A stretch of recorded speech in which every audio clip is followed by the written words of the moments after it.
Saludos, estimados y apreciados amigos. Estamos aquí para otro video más. En este caso, he querido hacer una reacción a una entrevista que hizo un sacerdote católico en su programa, en su canal.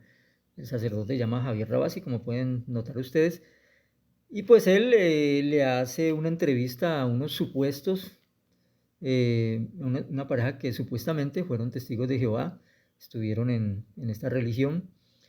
Y es interesante cómo yo personalmente he visto en otros videos de otros sacerdotes, como en especial, por ejemplo, lo vi en una ocasión en Luis Toro, lo vi muchas veces en el caso de Amatuli, otro sacerdote, uno de pelo blanco y barba blanca, que creo que ya murió. Pues estos sacerdotes cogían y contrataban muchas veces personas de su propia feligresía para hacerse pasar por testigos de Jehová o por evangélicos, protestantes, bueno, lo que sea, y no tenía ningún reparo. Uno notaba inclusive en los argumentos y en estos dramas realmente ridículos, se notaba leguas que ni siquiera eran de esas religiones, ¿no? Simplemente era un show. En este caso parece ser una entrevista más seria. De pronto pueden ser que sean dos actores ahí, que se hagan pasar por testigos, o puede ser que realmente estuvieran asociados a esta congregación. Y es que muchas veces lo van a ver ustedes por los argumentos que utiliza esta pareja, ¿no? Muchas veces se llaman unos neófitos o unos ignaros acerca de la religión. Personas que realmente no conocen nada de donde estuvieron, porque de pronto ni siquiera fueron realmente pertenecientes a esa religión, ¿no? Realmente muchas veces fueron simpatizantes o crecieron porque su familia los llevaba. Y por eso es que cuando vienen con argumentos para difamar y calumniar, se nota la debilidad, lo flojos que son esos argumentos. Y eso es lo que yo voy a probar acá, ¿no? Voy a probar que esta pareja, al parecer, ni siquiera se enteró de dónde estaba, ni siquiera saben dónde están parados, y ni siquiera saben a dónde han venido a caer, que lo voy a probar de pronto no en este video, sino en el segundo. En el segundo van a ver bastantes sorpresas acerca de lo que dice esta pareja. Y bueno, vamos a empezar hablando de una falacia que suelen usar estas personas en estos videos, ¿no? Que es el envenenar el pozo, ¿no? La falacia que se usa en retórica y en lógica para utilizar las emociones negativas en contra de algún grupo o sujeto, que es lo que hacen estas personas, ¿no? Empiezan a meterle emocionalismo, risas, anécdotas, experiencias negativas, o sea, todo con tal de empantanar, todo con tal de crear una imagen negativa acerca de la religión de donde salieron. Y es que, digamos, siempre entrevistar a un es va a traer estas consecuencias. Si yo, por ejemplo, entrevisto a la que era esposa de un hombre, ella me va a decir, no, que la maltrataba, que la insultaba, que esto, aquello. Entonces, muchas veces las personas se quedan impactadas con el testimonio de uno de los dos lados, ¿cierto? Con solo el testimonio de un lado, pero no buscan el otro. O sea, estos sacerdotes nunca invitan a un testigo preparado, ¿cierto? Que conozca bien su doctrina, que conozca, aparte de Biblia, de historia y patrística, como por ejemplo es el caso de mi persona y de muchos amigos que yo conozco, que dominamos estos temas. Y lo digo con seguridad porque ustedes lo pueden ver en mi serie de videos. Llevo 30 años estudiando lo que es patrística y lo que es historia, y lo pueden comprobar en mi serie, donde expongo todos estos temas con citas de antiguas y originales y con argumentos arqueológicos. Pero no, estos sacerdotes invitan a unas personas que no saben ni dónde están paradas, que no conocieron nada, que es lo que voy a probar a continuación. Y claro, utilizan la burla, la calumnia, la difamación para hacer quedar mal al lugar donde ellos estaban. Y es que el testimonio de UNES nunca va a ser positivo.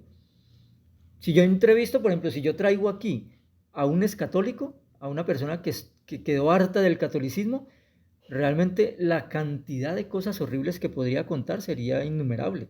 De hecho, yo tengo una tía que trabajó en un convento y ya no es católica, y o sea, la cantidad de anécdotas y experiencias horribles que cuenta que ocurrían en este lugar es innumerable, pero pues yo no voy a hacer eso porque aquí se trata de usar argumentos, no de usar experiencias negativas. No se puede hacer teología con experiencias negativas. Entonces, claro, estas personas lo que hacen es envenenar el pozo para crear esa imagen negativa y sesgada acerca de lo que es el camino en el cual estuvieron supuestamente. Entonces, vamos a escucharlos. porque, bueno, ya iremos hablando del tema, pero ellos tienen una creencia de un paraíso muy terrenal, de esto, tierra, es vivir en la tierra con animales, seguir comiendo, seguir haciendo, bueno, la vida humana, la que tenemos. Y claro, mi madre era captada desde muy pequeña, ya nacimos todos nosotros, somos 5 hermanos, y así fue nuestra conversión, por así decirlo. También. O sea, ¿ustedes nunca fueron bautizados católicos entonces? No, mi madre sí, la familia de mi madre sí era católica. Ella, en el momento que se dejó atrapar por esta secta, atrapó a toda su familia, que básicamente también es lo que más o menos nos gustaría a nosotros hacer, que es dejar claro al católico de que esto no es una tontería tampoco, o sea, es algo que si se mete dentro, muy probable que se extienda, porque se extiende muy... Bueno, empiezo por lo último, ¿no?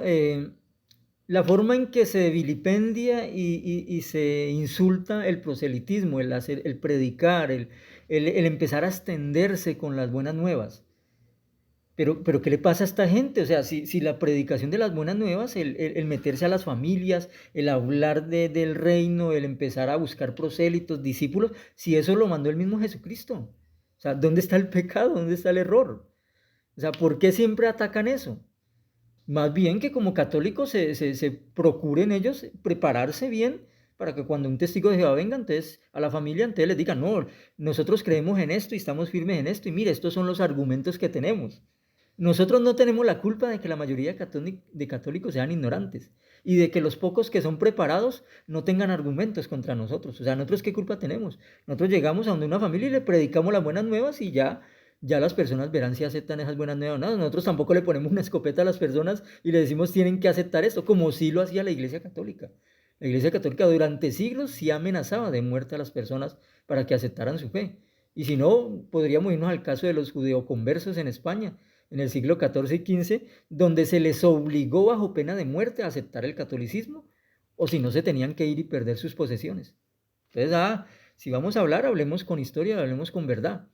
Entonces, eso en primer lugar. Y en segundo lugar, al principio vemos cómo atacan el creer en un paraíso, el creer que los animalitos, que el paraíso tan bonito, que esa tierra futura, que empezaron a engatusar con eso y a convencer con eso. Pero si eso era lo que creían los cristianos primitivos. O sea, ¿cómo vamos a dejar de predicar en un paraíso terrestre si eso era lo que predicaba el apóstol Pablo, según Hebreos 2:5? Y lo que predicaba el apóstol Pedro también en su carta de que habrá nuevos cielos y nueva tierra. Y hasta el mismo Jesucristo dijo que felices los pacíficos porque ellos heredarán la tierra. Obviamente, también se predicaba sobre el reino celestial y sobre todos esos cristianos que iban a ir al reino a reinar con Cristo. Y eso también lo habla el Apocalipsis. El Apocalipsis también habla de que reinarían sobre la tierra. O sea, la tierra nunca se muestra aparte del propósito de Dios, ajena al propósito de Dios. Y yo les voy a probar con un cristiano del siglo II muy reconocido en la patrística. El catolicismo se jacta de ser uno de esos grandes católicos padres de la iglesia, ¿no? Que es Ireneo de León, quien escribió una obra de 5 libros a finales del siglo II llamada El Adversus Aerenses o Contra los herejes. Entonces vamos a ver los argumentos que utiliza Ireneo. Bueno, antes de esos argumentos de Ireneo se me olvidaba mencionarles de que ya estos argumentos contra los cristianos ya habían sido usados a finales del siglo II por un filósofo burlador del cristianismo llamado Celso, que después Orígenes en el siglo III lo refuta, ¿no? Y él decía, por ejemplo, el maestro cristiano anda en búsqueda de necios, y no solo de necios, sino también de pecadores, mientras todos los maestros buscan los buenos. Según Celso, los cristianos pregonan. Cualquiera que sea pecador, cualquier insensato, cualquier niño pequeño y en una sola palabra, cualquier miserable, a éste lo aceptará el reino de Dios. Entonces, mire, de la manera en que Celso atacaba a los cristianos con este argumento de que, bueno, que buscan personas ignorantes, personas necias, personas que no tienen estudios, personas que son miserables, lo mismo decía esta pareja. Sí, se meten a tu familia y buscan con argumentos ignorantes y esto y aquello. Entonces, mire, de la misma manera en que se atacaba la predicación de las buenas nuevas, ese proselitismo cristiano en el siglo II, se está haciendo ahora con los testigos de Jehová. O sea, se nos ataca simplemente porque somos predicadores. Ahora, si dicen que nuestras doctrinas están erradas, pues venga y pruébelo. A ver, muestra tus argumentos. Entonces, ahora sí vamos a ver lo que decía Ireneo acerca de la predicación de ese paraíso. Entonces, Adversus Aerenses, libro 5, entonces vamos al capítulo 32. También la creación, por lo tanto, restaurada en su condición original. Entonces, mire, lo mismo que nosotros predicamos de que la tierra va a ser restaurada a su condición original, Lo mismo decía Ireneo de León en el siglo II. Dice, la creación será liberada de la esclavitud y de la corrupción. Y ahí sí, ahí es una cita de Romanos 8. Toda la tierra que ahora ves, te la daré a ti y a tu descendencia por un ratico, solo por 1000 años. No, dice para siempre. Entonces, Ireneo de León está mostrando de que sí, ese paraíso con animalitos, con esos dibujitos de las atalayas y la despertar, eso es cierto, eso es una promesa bíblica. O sea, Ireneo de León no está diciendo de que todos van a ir al cielo nomás y de que la tierra va a ser destruida y que no va a haber ningún paraíso terrestre. No, lo contrario, él está mostrando de que es en esta tierra donde va a existir ese paraíso. Por eso vamos a seguir viendo lo que dice Ireneo. También se cumple la bendición con la que Isabel bendijo a Jacob, su hijo menor. El día que toda la creación renovada y liberada producirá todo tipo de manjares, el rocío del cielo y la fertilidad de la tierra. Entonces, mire, lo mismo que predican los testigos de Jehová en sus revistas, lo menciona aquí Ireneo, de que Dios le dará a la tierra al ser humano para que pueda comer de sus manjares, pueda recibir el rocío del cielo, la lluvia y la fertilidad de la tierra. En esto es lo que el profeta Isaías dice, ¿no? Pasarán juntos el lobo y el cordero, y ninguno de ellos causará algún mal ni harán daño en mi santo monte. Entonces, mire, hasta los mismos textos que ponemos en las revistas los cita Ireneo. Y estas gentes, estas personas, ¿cierto? En su estulticia, atacando siempre esa predicación acerca de un paraíso y demostrando que es una fantasía, de que es un delirio de los testigos de Jehová, cuando realmente es lo mismo que enseñaban los cristianos primitivos.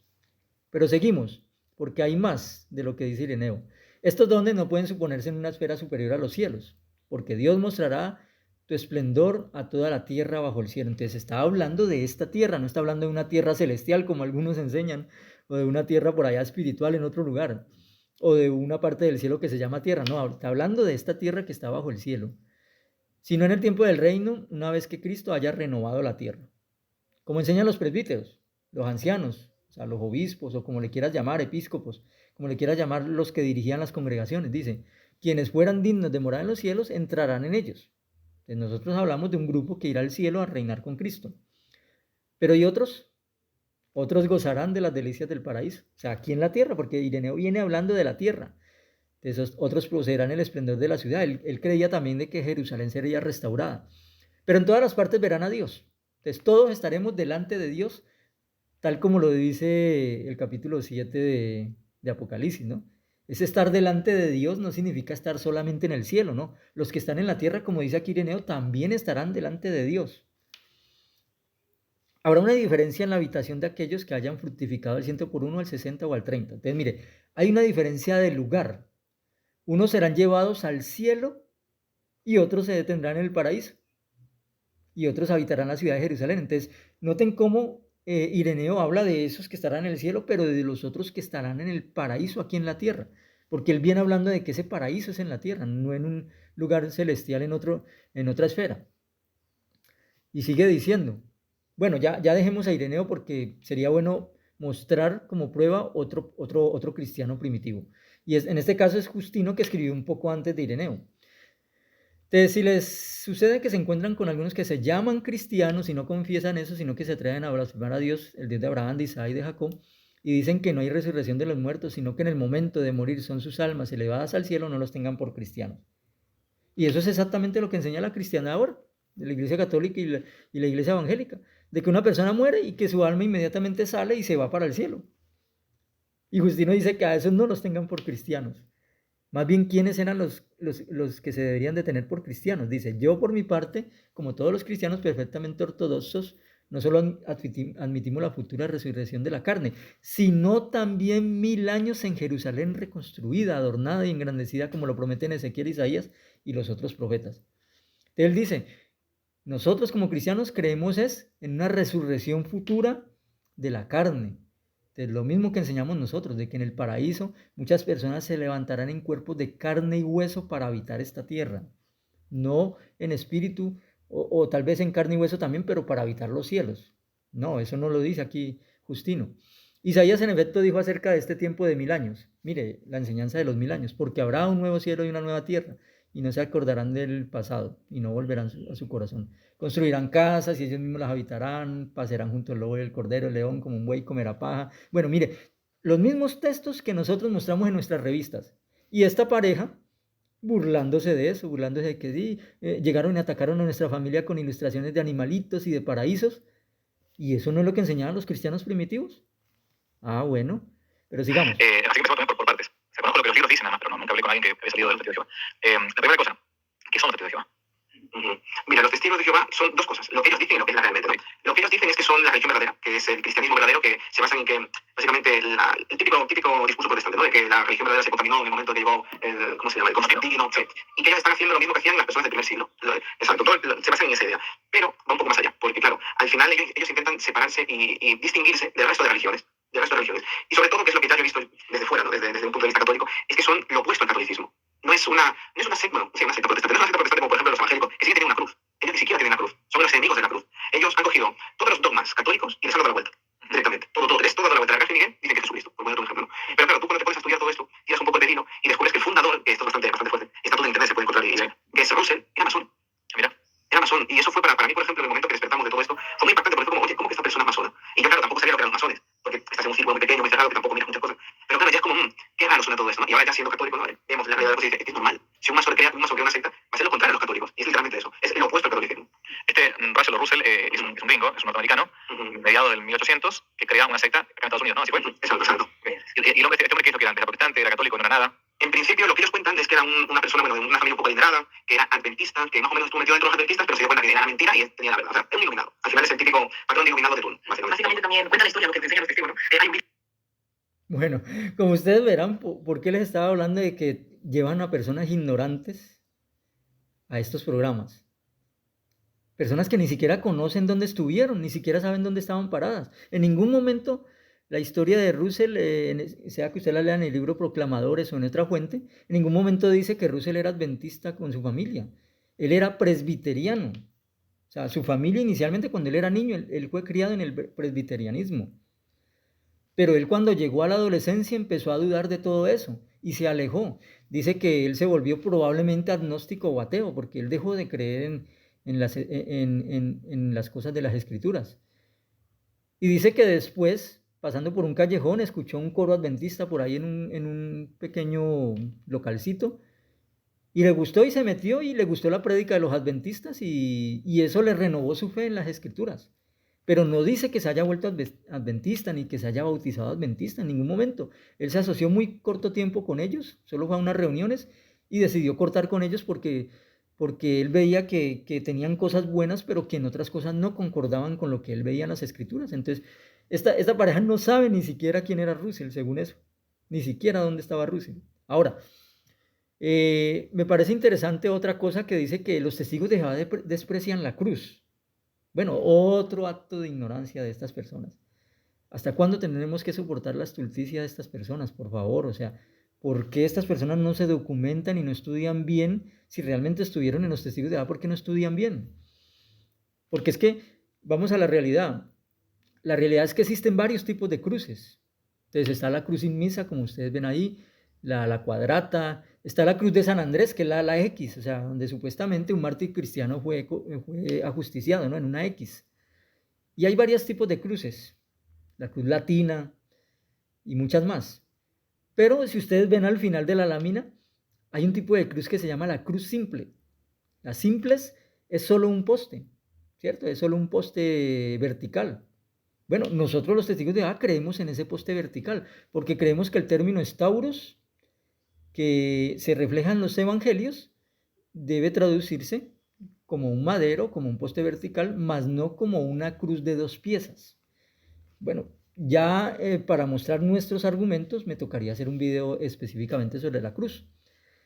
Y no voy a entrar en ese debate ahora porque no es el objetivo del video. El objetivo del video es mostrar cómo estas personas atacan lo que ni siquiera conocen.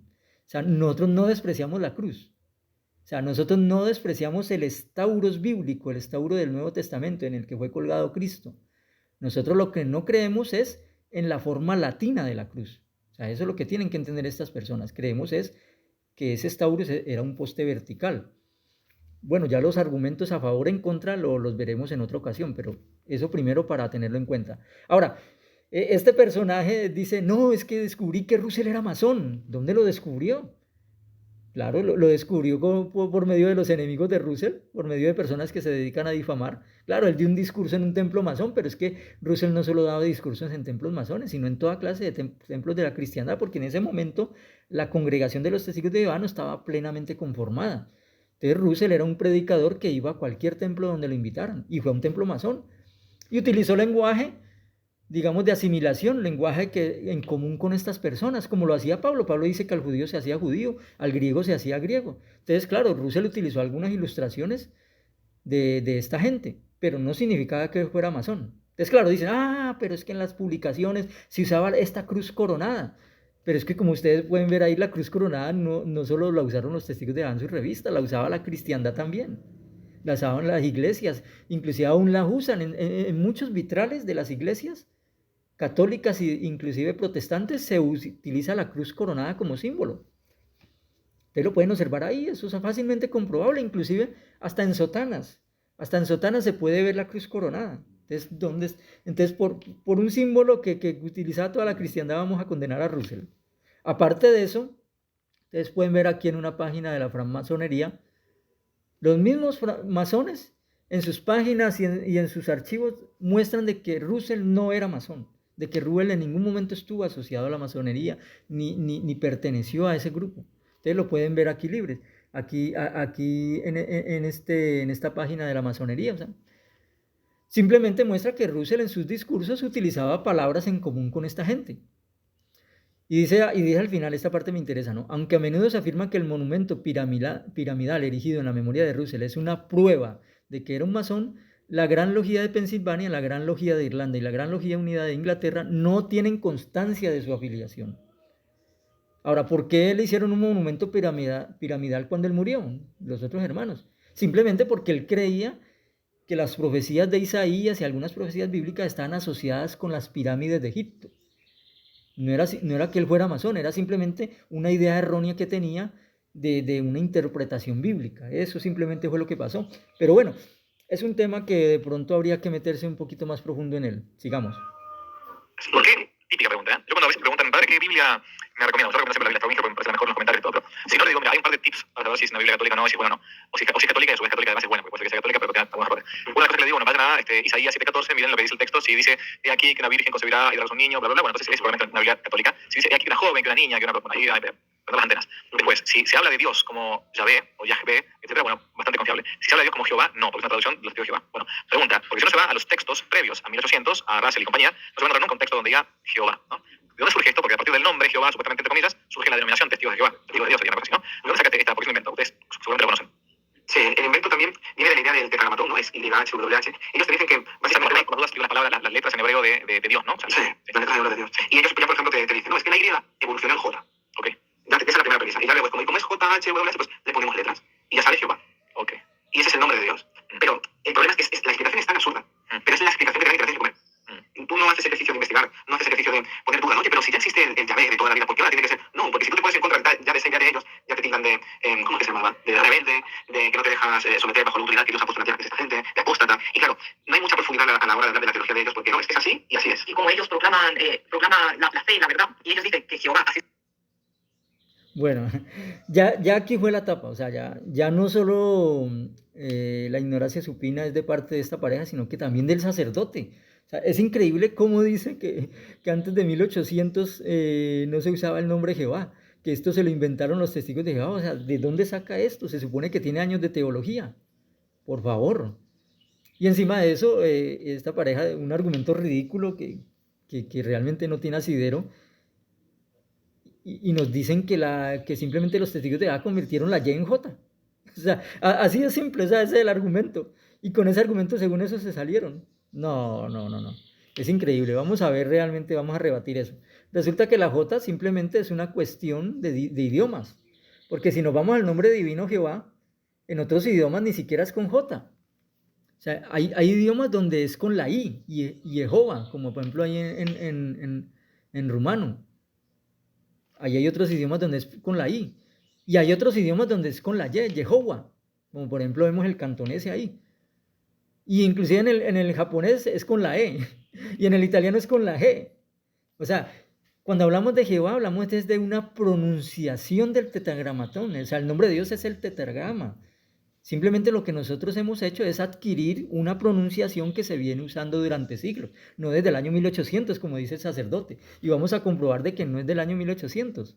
Por ejemplo, aquí tenemos el Códice de Alepo, con el texto, el tetragrama, con los puntos vocálicos de Jehová, o como lo quiera pronunciar. O sea, simplemente es una pronunciación que se viene usando desde hace siglos, y no es desde el siglo XIII, como dicen algunos que se lo inventó un sacerdote, ¿no? Este Códice de Alepo es del siglo X. Y mire, y aquí podemos ver algunos datos acerca del Códice de Alepo, ¿no? De cómo se llega a esa transliteración, a esa pronunciación. Vemos de que todo es perfectamente comprobable. Ahora, ¿qué tal si hablamos también de otro códice, el Códice del Cairo? Donde también se utiliza Jehová con los puntos vocálicos. Y este también es un manuscrito de antes del siglo X. Aquí tenemos los detalles del Códice de los Profetas o el Códice del Cairo, ¿no? Que probablemente es escrito en el siglo IX, a finales del siglo IX. Y vemos cómo contiene esos puntos vocálicos. Y no solo está ese, también está, por ejemplo, el Códice de Damasco, como ustedes pueden ver ahí más abajo. Códice de Damasco, que también es muy antiguo. Aquí tenemos algunos datos sobre el Códice de Damasco. Entonces, mire, hay suficiente prueba de manuscritos. De hecho, si ustedes van, por ejemplo, a la página de un judío caraíta, que es un judío llamado Nehemías Gordon, este judío caraíta ha descubierto más de 1000 manuscritos desde estas épocas con el nombre y la pronunciación y los puntos vocálicos para Jehová. Mientras que la pronunciación Yahvé, como dice este entrevistado, dice el Yahvé de toda la vida. ¿Cuál Yahvé de toda la vida? El Yahvé solo vino a ser usado ahora en los últimos 2 siglos o en los últimos tiempos. Ni siquiera hay manuscritos con ese nombre. Estos manuscritos del siglo X, del siglo IX, del siglo VI, VII no existen con el nombre Yahvé. Siempre fue con esta pronunciación, con estos puntos vocálicos para Jehová. ¿Y qué vamos a hacer, sacerdote, señor sacerdote Rabasi? ¿Qué vamos a hacer con las iglesias que tienen el nombre Jehová por todo lado? ¿Cuántas iglesias no hay, como ustedes pueden ver ahí, con el nombre Jehová? Y son iglesias antiguas, de antes de 1800.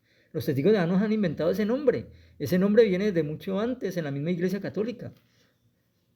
Y no solo las iglesias, como pueden ver a ustedes, ahí tienen el nombre Jehová, sino también las Biblias.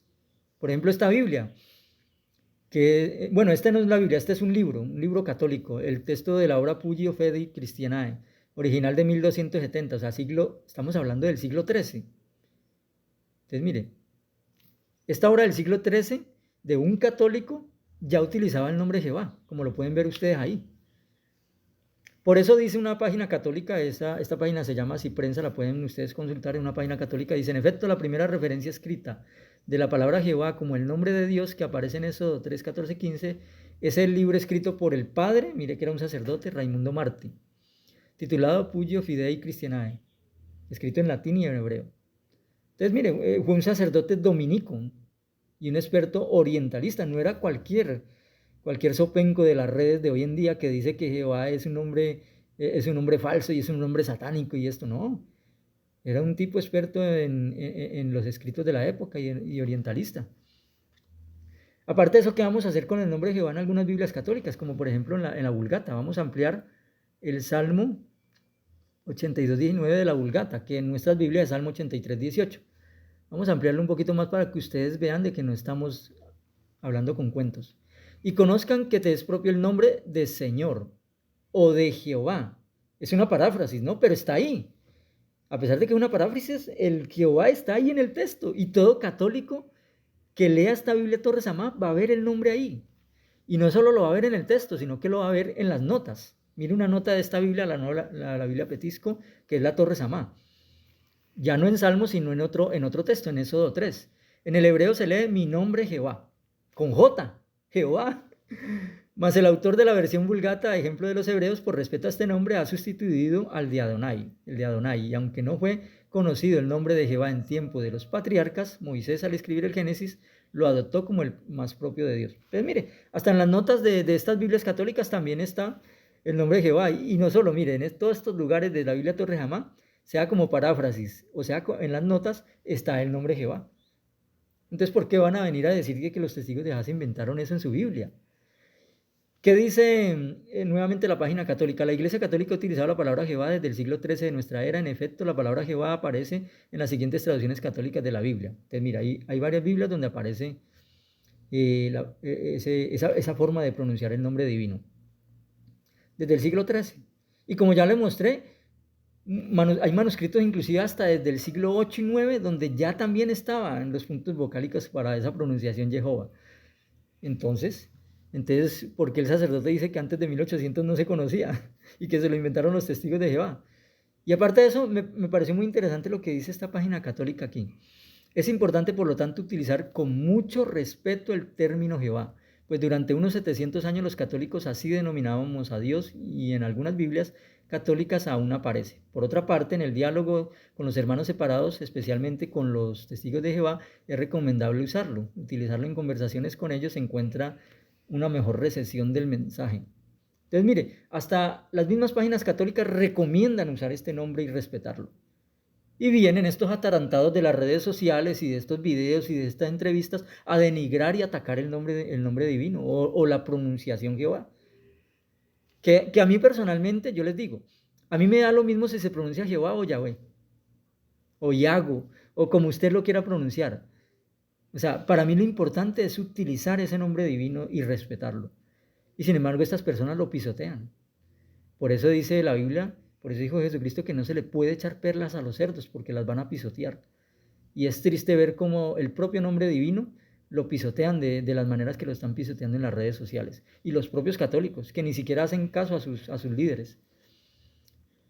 Bueno, y por último, este entrevistado decía, sí, es que los testigos de Jehová no se les permite investigar, no pueden leer, no pueden buscar información, están bajo control mental, no pueden... O sea, ¿dónde leyó él eso?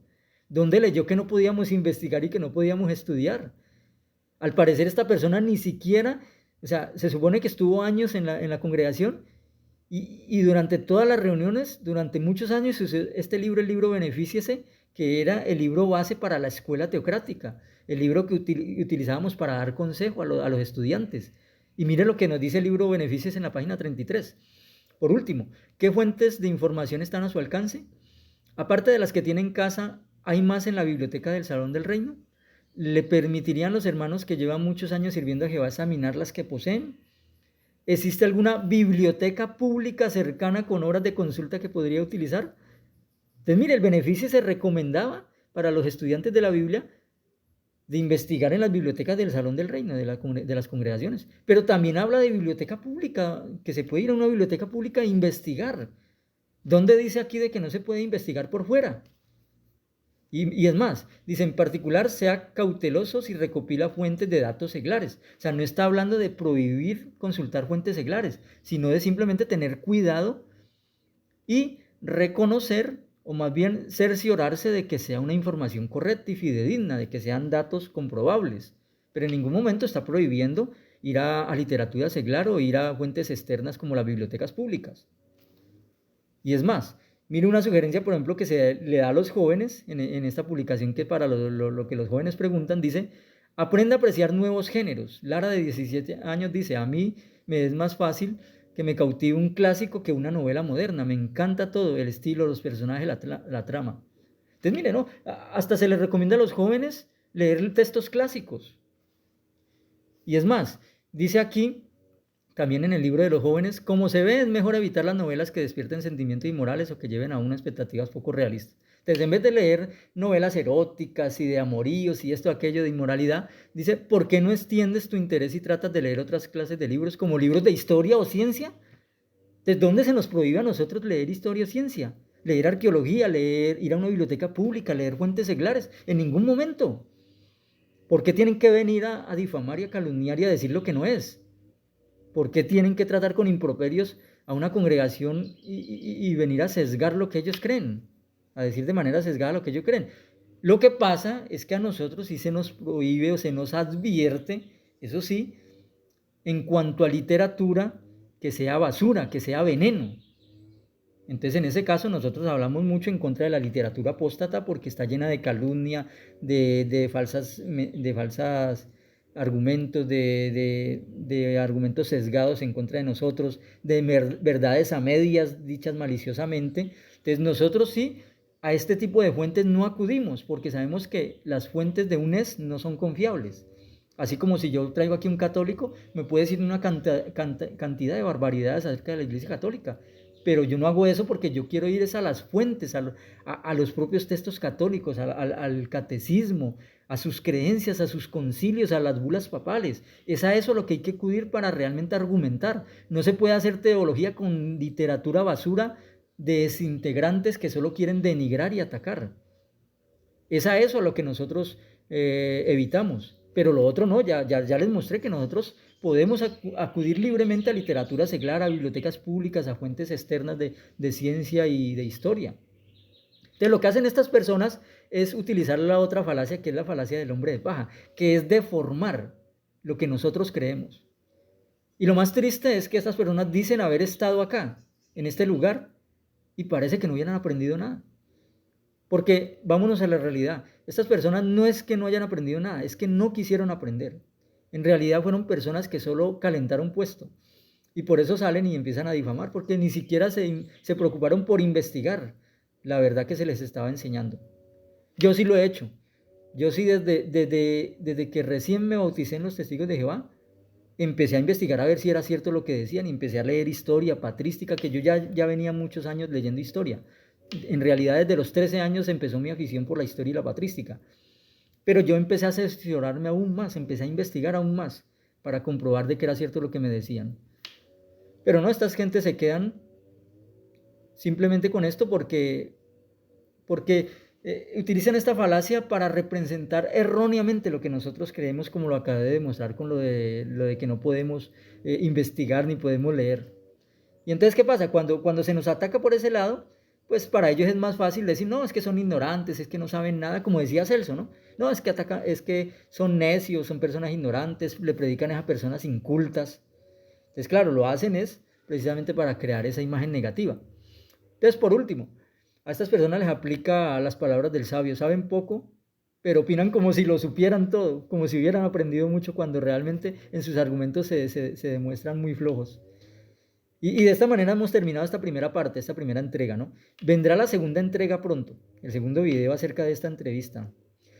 Les aseguro de que vamos a ver un grado de ignorancia mucho más grande en esta pareja, en estas personas que nos atacan con su difamación. Les aseguro que lo que dijeron después es todavía peor, todavía más ignaro. Entonces los espero para la próxima.